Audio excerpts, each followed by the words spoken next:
தேவன் எங்களை அனுப்புனாரு இந்த ஊரை அழிக்கணும்னு சொல்லிட்டு. இவங்க பாரு எப்படி மோசமாக இருக்கிறாங்க, தேவ கோபத்துக்கு ஆளனால நாங்கள் இவங்களை அழிக்க போடுறோம், காலையில் விடிய காலையில் அழிச்சிருவோம். நீ என்ன செய்ய, உங்களுக்கு இந்த ஊரில் யாராவது தெரிஞ்சவங்க இருந்தால் கூப்பிட்டுட்டு சீக்கிரமாக கிளம்புங்க, நம்ம எல்லாரும் சேர்ந்து வெளியே போவோம் அப்படின்னு சொல்லிட்டு.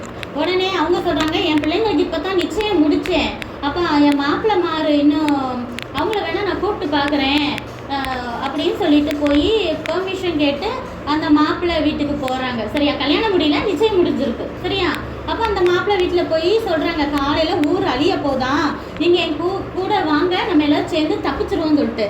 ஆனால் அவங்க அந்த ஊரில் உள்ளவங்க எப்படி இருப்பாங்க, அவங்களும் கொஞ்சம் மோசமான குணமாக தானே இருப்பாங்க. அப்போ அவங்க யாராவது அப்படி எங்கேயாவது உலகம் அழிஞ்சு பார்த்துருக்கீங்களா, என்னமோ வானத்துலேருந்து அக்கினி வருமா, இதெல்லாம் நம்புற மாதிரி அதுக்குன்னு சொல்லி கிண்டல் பண்ணி சிரிக்கிறாங்க. எப்பயுமே பரியாசம் பண்ணுறது யாரோட குணம்? பிசாசுனால தூண்டப்படுற நபர்களும் செய்கிற ஒரு குணம் தான் என்னது, கிண்டல் பண்ணுறது. நம்ம ஒரு விஷயத்த சொல்லுவோம், ஆனால் அவங்க என்ன செஞ்சுட்டு இருப்பாங்க, நம்மளை கிண்டல் பண்ணிட்டு கேலி பண்ணிட்டு இருப்பாங்க.